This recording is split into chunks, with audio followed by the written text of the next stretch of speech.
Estamos aqui na companhia do ator Kiko Mascarenhas. Kiko, muito obrigado pelo seu depoimento de Van Cultural. E o que nós presenciamos aqui, né? Que montanha-russa de emoções, que exercício de dramaturgia para um ator, sim, revelando toda a sua sensibilidade e ao mesmo tempo experiência, né? De lidar com tantas alternativas ao mesmo tempo. Queria que você falasse um pouquinho dessa montanha-russa, como é que você teve contato com esse texto e ele bateu em você? Eu conheci esse texto foi apresentado para mim pelo Diego Tesa, que é um tradutor, um grande pesquisador e tradutor.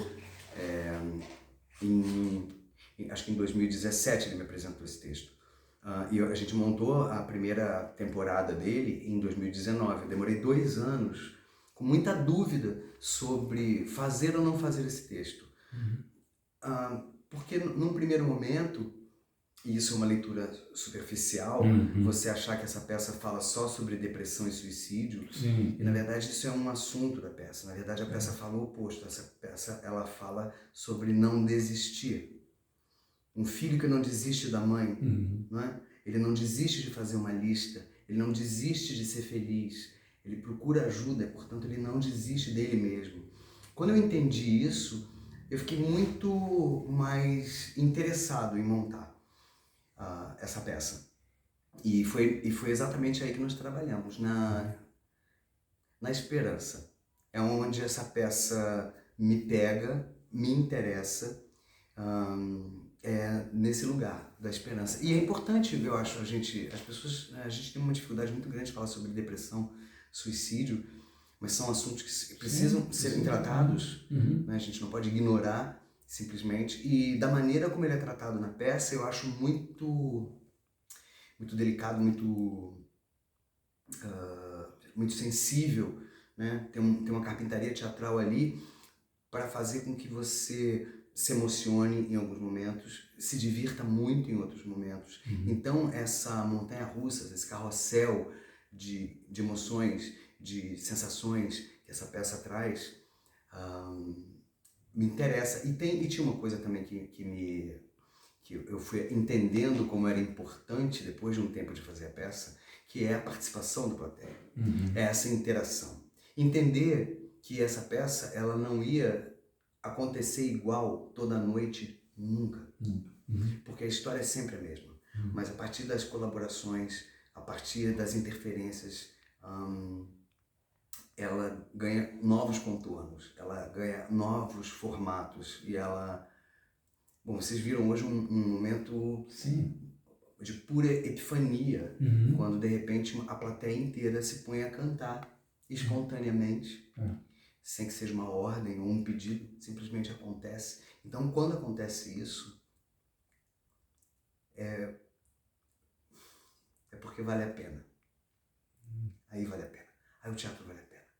Quando não existe mais essa fronteira entre plateia e palco, entre público e ator, quando nós todos formamos esse corpo e nos unimos para contar essa história, cada um dando a sua colaboração,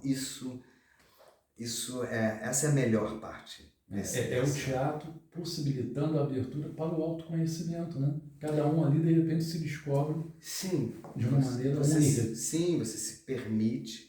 Eu nem coloquei hoje vocês no jogo, porque eu queria que vocês assistissem. Sim. Porque senão vocês iam ficar, né, com a tensão ali. Porque não é nem tensão, é uma atenção, uma pequena atenção.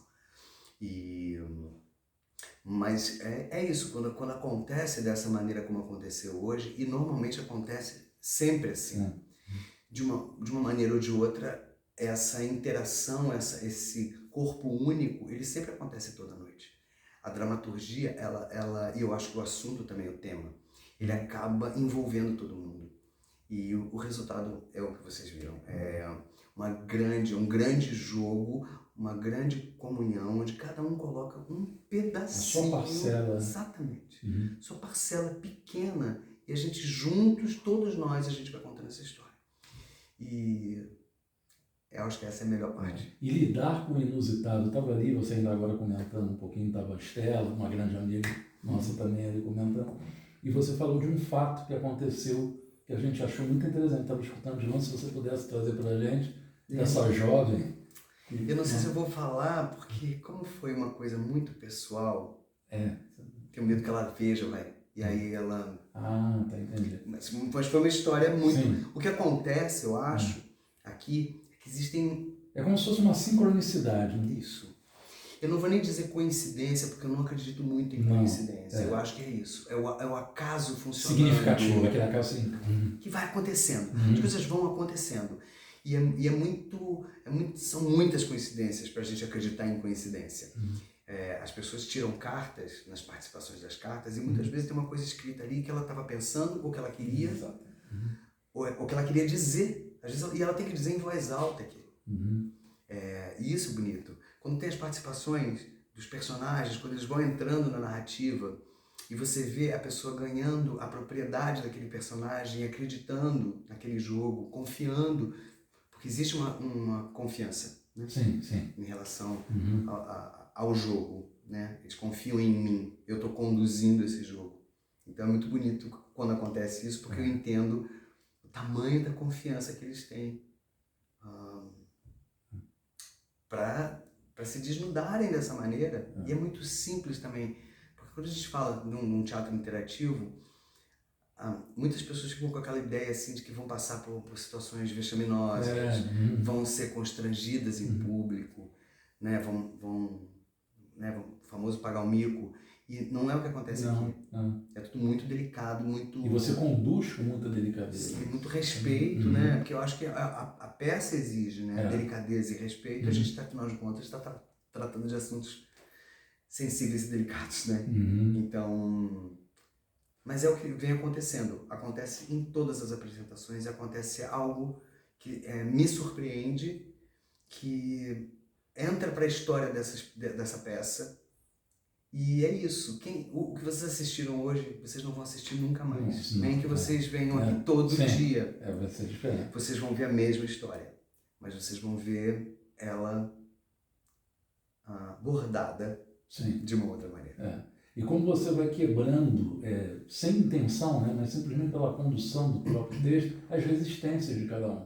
Por exemplo, eu vou dar então um exemplo meu na hora que você estava dialogando com a Sá.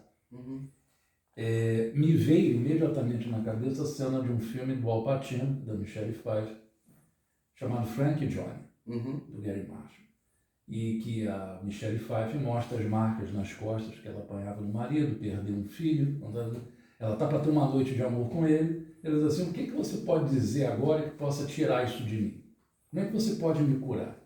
Aí o Al Pacino, o personagem dele, diz assim: olha, eu não posso curar as feridas que a vida deixou no teu corpo e na tua alma.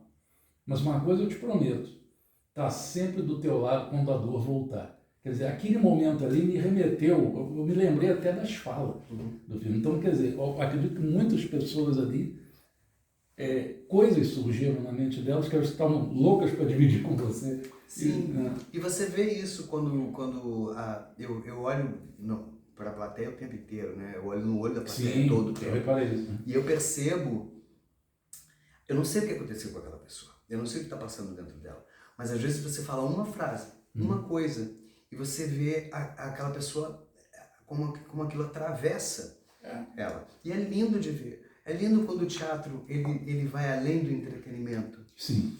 Quando ele é sempre um entretenimento, né? As pessoas se divertem. Mas não é apenas. Não é só, vai muito além. Quando ele vai além, quando ele te afeta nesse lugar em pouco mais de uma hora, hoje eu acho que o espetáculo deve ter durado 1h10, por aí, 1h09, porque teve, eu não sei, vou perguntar, porque eu gosto de saber sempre qual foi a duração. Às vezes tem 1h03, 1h07, 1h09, mas é bonito você imaginar que a pessoa saiu de casa num estado X, as questões, os problemas, ela entrou nesse teatro e ela se deixou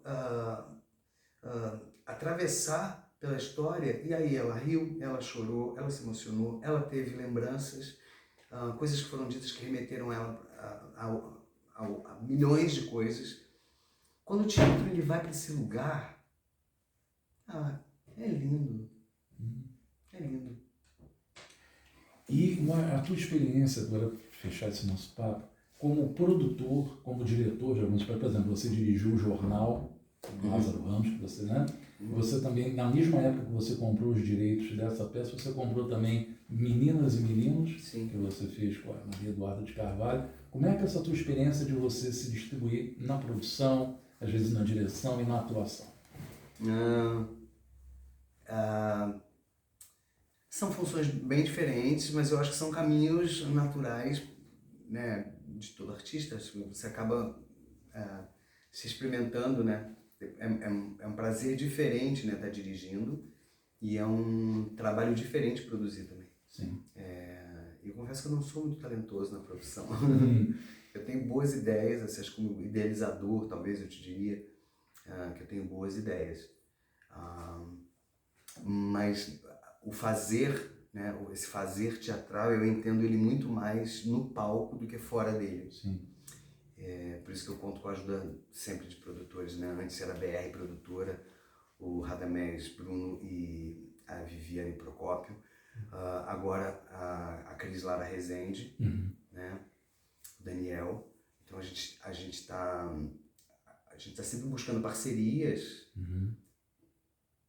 para que a coisa se realize, porque, como eu te falei, eu não tenho realmente, assim, não diria que tenho esse talento para produção. Mas... E como diretor também é o mesmo lugar, assim, eu saio do lugar do ator e vou assistir, é um grande prazer. Como diretor, trabalhar como diretor é um grande prazer. Você vê os atores dentro do processo, você propor o processo, ver o processo se desenvolver, ver os atores descobrindo, né, os personagens, entendendo, a gente se entendendo juntos. É um processo... Mas é como eu te falei, eu acho que faz parte, acho que é quase como se uma coisa complementasse a outra. Eu não vejo são fazeres diferentes, mas faz tudo parte de uma mesma ideia, assim, que é manter o teatro vivo, manter o teatro, contar a história do teatro. A história do teatro ela é construída a cada peça. Independe se é sucesso ou não, a história do teatro ela é construída a cada produção. Então é uma ideia minha participar dessa história como ator, como diretor, como produtor, um dia quem sabe como cenógrafo, figurinista. E sempre com aquela ousadia do lado criança, né, que o ator guarda dentro de si, como foi trazer o Camareiro, o Tarcísio Meira, depois de 30 anos voltando ao palco. Eu acho que isso foi de uma coragem ímpar. Dele também, né? Porque bem uma coragem dele, porque, né, ele estava há 30 anos fora de cena. Eu não, eu faço teatro todo ano. Todo ano eu estou numa peça. Então, assim, tirando agora a pandemia, é uma constante. Eu achei bem corajoso da parte dele, assim. Foi bonito. Ok. Kiko, muito obrigado pelo teu depoimento, sucesso, e convido os seguidores do Divã Cultural a assistir. Então, seguidores do Divã Cultural, eu queria convidar vocês, eu estou em cartaz aqui com todas as coisas maravilhosas no Teatro Poeira, no Rio de Janeiro, de quinta a sábado, 21 horas, domingo, 19 horas. Faltam só 4 semanas, a gente vai até dia 27 de agosto. Então, se apressem, venham, vai ser um prazer receber vocês aqui. Até já.